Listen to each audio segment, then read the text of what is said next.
Hi అండి, welcome back to our channel. ఈరోజు recipe వచ్చేసి పప్పు చెక్కలండి.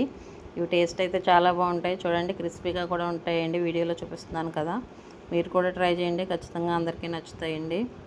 ముందుగా అయితే కొంచెం శనగపప్పు అలాగే పెసరపప్పు ఒకసారి కడిగేసుకుని ఒక పావు గంట అరగంట ముందు అయితే నానబెట్టుకోవాలండి. దీన్ని పప్పు అయితే బాగా నానుతుంది. ఇప్పుడైతే మిక్సీ జార్ తీసుకొని అందులో కొంచెం చిన్న అల్లం ముక్కనైతే చిన్న చిన్న ముక్కలుగా కట్ చేసుకు వేసుకోవాలి. అలాగే చిన్న వెల్లుల్లిపాయ అయితే వేసుకోవాలండి. ఒక 5-6 పచ్చిమిర్చి అయితే వేసుకోవాలి. వేసుకొని అయితే దీన్ని మిక్సీ పట్టుకోవాలండి. కచ్చాబచ్చాక అయితే పట్టుకుని అయితే పక్కన పెట్టుకోవాలండి. పిండి అయితే రేషన్ బియ్యం నేను కడిగేసి ఆరబెట్టుకుంటానండి. ఆరబెట్టి మిల్లు అయితే పడతాను, మిల్లు పట్టించేస్తాం. దీన్ని అయితే ఇప్పుడు 2 గ్లాసుల పిండి అయితే తీసుకున్నానండి. 2 గ్లాసుల పిండికి పిండి అయితే బాగా మెత్తగా ఉండాలండి, అప్పుడే బాగుంటాయి చెక్కలు. దీంట్లో అయితే కొంచెం కరివేపాకుని అయితే బాగా సన్నగా కట్ చేసుకుని వేసుకోవాలి. అలాగే కొంచెం పసుపు, టేస్ట్కి సరిపడినంత సాల్టు, కారం అయితే వేసుకోవాలండి. ఆల్రెడీ పచ్చిమిర్చి వేసాం కదండి, అందుకని కొంచెం కారం అయితే వేసుకోవాలి, కలర్ బాగుంటాయి. నువ్వుపప్పు వేసుకోవాలండి. నువ్వుపప్పు వేయడం వల్ల అయితే టేస్ట్ అయితే చాలా బాగుంటాయి చెక్కలు. అలాగే మనం ముందుగా ప్రిపేర్ చేసుకున్న పేస్ట్ని అయితే వేసుకోవాలి. పప్పు కూడా నానిందండి, పప్పును కూడా వేసుకోవాలి. వాటర్తో వేయకూడదు, వాటర్ లేకుండా వేసుకోవాలి. అలాగే ఆయిల్ అయితే వేస్తున్నానండి. దీంట్లో వెన్న కానీ లేదా నెయ్యి కానీ డాల్డా కానీ ఏదైనా వేసుకోవచ్చు.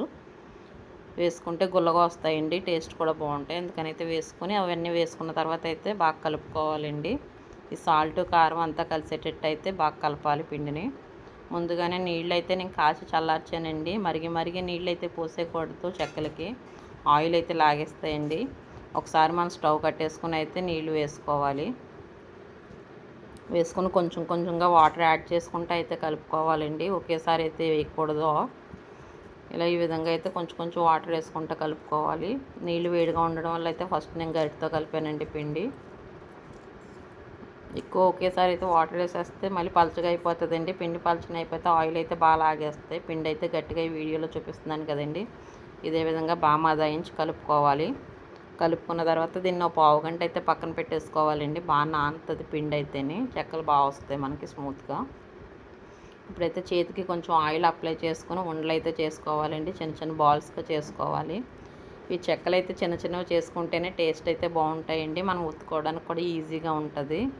అందుకని వీడియోలో చూపిస్తున్నాం కదా, ఇదే విధంగా ఉండలను అయితే చేసుకుని పక్కన పెట్టుకోవాలి. ఇప్పుడైతే కవర్ ఒకటి తీసుకోవాలండి. కవర్కి 1 స్పూన్ ఆయిల్ అయితే అప్లై చేయాలి. అలాగే డబ్బా తీసుకోవడం వల్ల అయితే మనకి ఒత్తడానికి అయితే ఈజీగా ఉంటుందండి. చూడండి, వీడియోలో చూపిస్తున్నాను కదా, అదేవిధంగా మనం నొక్కుకోవడానికి ఈజీగా ఉంటుంది. ఇలాగే పలచగా ఒత్తుకోవాలండి. బాగానే ఎంత వీలైతే అంత పలచగా ఒత్తుకుంటేనే చెక్కలు అయితే బాగుంటాయండి. దలసరిగా ఒత్తేస్తే అవి మెత్తగా అయిపోతాయండి, టేస్ట్ అస్సలు బాగోదు. పలచగా అయితే ఒత్తాలి బాగా చెక్కల్ని. మనం గట్టిగా నొక్కితేనే పలచగా వస్తాయండి. పప్పు అవి ఎక్కువ వేసుకోవడం వల్ల అయితే టేస్ట్ అయితే బాగుంటుంది. అవన్నీ వేసుకొని అయితే చేసుకోవాలండి. ఇలా ఈ విధంగా అయితే 4-5 వేసుకుని కూడా ఒకేసారి మనం ఒత్తేసుకోవచ్చు, ఈజీగా అయిపోతుంది మనకి. అవన్నీ ఒత్తుకున్న తర్వాత స్టవ్ వెలిగించుకుని ఆయిల్ అయితే పెట్టుకోవాలండి. ఆయిల్ వేడైన తర్వాత చెక్కలను అయితే వేసుకోవాలి. చూడండి, నేను పిండి అయితే కరెక్ట్గా కలిపాను కాబట్టి ఒకదాని మీద ఒకటి వేసినా అంటుకోలేదు. పలుచగా కలిపితే మనం అంటుకుపోతాయండి. పిల్లలు ఇవి స్కూల్కి స్నాక్స్కి అవి బాగుంటాయండి. మనం ఈవినింగ్ టైము టీలో తినడానికి కానీ ఖాళీగా ఉన్నప్పుడు తినడానికి కానీ టేస్ట్ అయితే చాలా బాగుంటాయండి, క్రిస్పీగా ఉంటాయి. మీరు కూడా ట్రై చేయండి, ఖచ్చితంగా అందరికీ నచ్చుతాయండి. ఈ విధంగా అయితే అన్నీ వేయించుకోవాలి బాగాని. ఇవి బాగా వేగాలండి, బాగా వేగకపోతే మాత్రం మెత్తగా ఉంటుంది. అలాగని బాగా ఎక్కువ కలర్తో వచ్చేయకూడదు. కలర్ వచ్చేసినా సరే అది బయటకు వచ్చాక మళ్ళీ కలర్ మారుతుందండి. మనం చూసుకోవాలి వేయించుకునేటప్పుడు అయితేనే. పిల్లలు అయితే వీటిని చాలా ఇష్టంగా తింటారండి. మనం బయట కొనిపెట్టి కంటే ఇంట్లో ప్రిపేర్ చేసి పెట్టుకుంటే వాళ్ళకి హెల్త్ పరంగా కూడా మంచిదండి. బయట ఆయిల్ అవి మంచిది ఉండదు కదండి, దగ్గు వచ్చేస్తే పిల్లలు ఎన్ని తిన్నా. మనం ఇంట్లో చేసుకున్నవి అయితే గొడవ ఉండదు.